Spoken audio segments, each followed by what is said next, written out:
আসসালামু আলাইকুম এভরিওয়ান, আপনাদের জন্য সুন্দর একটি রেসিপি নিয়ে হাজির হলাম। তো আজকের রেসিপিতে থাকছে চিংড়ি শুটকি দিয়ে আলু ভাজি। তো চলুন করে নেওয়া যাক। এখানে হচ্ছে পেঁয়াজ বেরেস্তা রেডি করে নিয়েছি, পুরোপুরি ইনগ্রিডিয়েন্টসগুলো সবগুলো দিয়ে ভুনা করে নিয়েছি। আর এই পাশে হচ্ছে চিংড়ি মাছ গরম পানিতে ধুয়ে নিয়েছি। এই পাশে আলু কুচি করে কেটে নিয়েছি। এখানে হচ্ছে আমি পুরো ইনগ্রিডিয়েন্টসগুলো ভালো করে কষিয়ে নিয়েছি, সিদ্ধ করে নিয়েছি। দেন এখানে আমি চিংড়ি শুটকিটা দিয়ে দিব এখন। আর এই চিংড়ি শুটকিটা এই ইনগ্রিডিয়েন্টসের মধ্যে অনেকক্ষণ ধরে কষিয়ে নেব।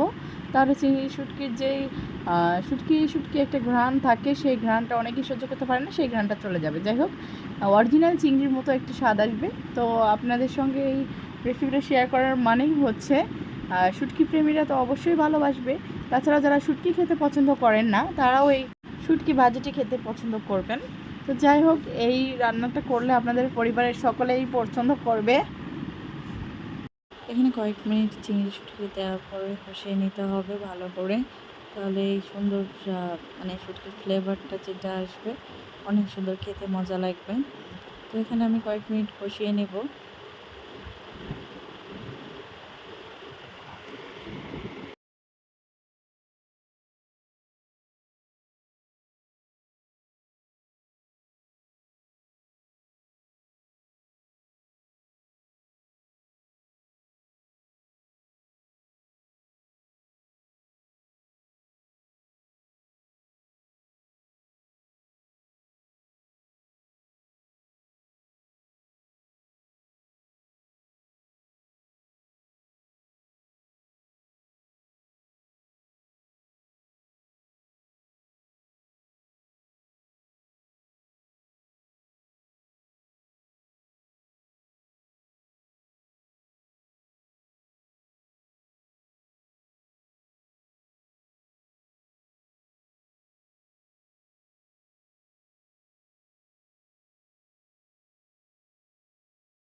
এই পর্যায়ে আমার কষিয়ে নেওয়া শেষ। এখন হচ্ছে আলু অ্যাড করব।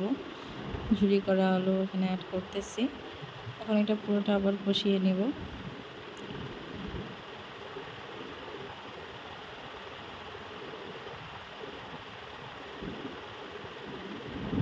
তো এইভাবে সবগুলো ইনগ্রিডিয়েন্টস মিক্সড করে নেব, কেন শুটকির যে এতক্ষণ ধরে যে ভুনাটা করলাম সেটার সঙ্গে আলুগুলো মিক্সড হয়ে যায়, এই জন্য ভালো করে কষিয়ে নিচ্ছি।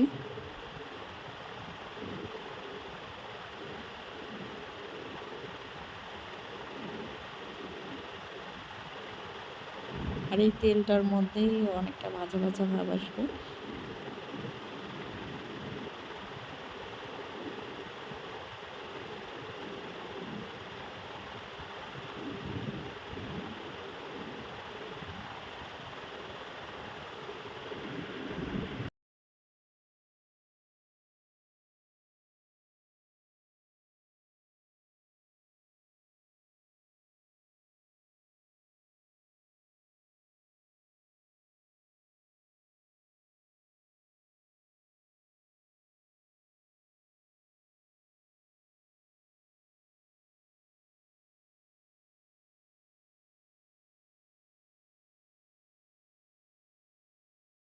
পর্যায়ে কিছু পানি অ্যাড করে আমি হচ্ছে ঢাকনাটা দিয়ে দিলাম। পরবর্তীতে এটি কমপ্লিট হয়ে যাবে। আল্লাহ হাফেজ।